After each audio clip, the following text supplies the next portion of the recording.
নবীজির কথা অনুযায়ী গামিদি গোত্রের নারীটা চলে যায়, যাওয়ার পর তাকে দুধ পান করাইলেন। দুধ পান করানোর পর এক পর্যায়ে যখন দুধ পান করানো শেষ হয়ে যায়, ওই শিশুটাকে নিয়ে আল্লাহ নবীর কাছে আবার আসছে। ওফি ইয়াদিহি কিসরাতু খুবজিন, শিশুকে আল্লাহ নবীর কাছে আনার পর নবীজি ওই শিশুর দিকে তাকাইলেন। তাকানোর পর ওই নারীটা বলে, ইয়া রাসূলুল্লাহ ফাতামতুহু, আমি তাকে দুধ ছাড়িয়েছি। ওয়াকাদ আকালাল খুবজা, দেখেন এই যে রুটির টুকরা তার হাতে, সে এখন খাইতে পারে, আপনি আমাকে শাস্তি দেন। হুজুর জন্ম দিলাম, দুধ ছাড়াইলাম, অন্য খাবারও খাইতে পারে, এই যে আপনি দেখেন ওর হাতে রুটির টুকরা, আমাকে শাস্তি দেন। দেখেন তো আখিরাতের ফিকির কি বেশি। এবার আল্লাহ রাসূল সাল্লাল্লাহু আলাইহি ওয়াসাল্লাম তার ব্যাপারে নির্দেশ দিলেন, আদেশ করলেন, হুফিরা লাহা ইলা সাদরিহা, তার বুক পর্যন্ত গর্ত খনন করা হলো।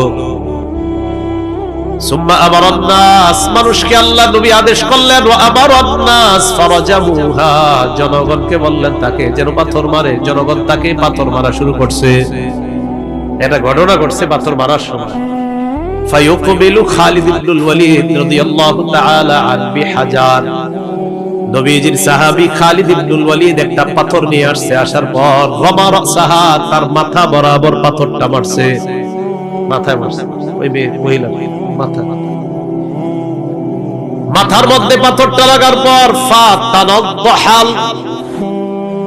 ফাতানাদ্দাহাদ-দামু আলা ওয়াজহি খালিদ, ওই নারীর মাথা থেকে রক্ত এইভাবে প্রবাহিত হয়ে রক্তের একটা চিহ্ন, রক্তের একটা ছাপ খালিদ ইবনুল ওয়ালিদের চেহারার মধ্যে যায়।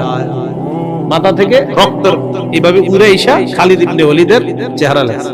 ফাসাব্বাহা, খালিদ ইবনুল ওয়ালিদ রাগ হয়ে গেলেন, একজন ব্যভিচারিণী নারীর শরীরের রক্ত আমার গায়ে লাগছে। খালিদ ইবনুল ওয়ালিদ একটা গালি দিছে।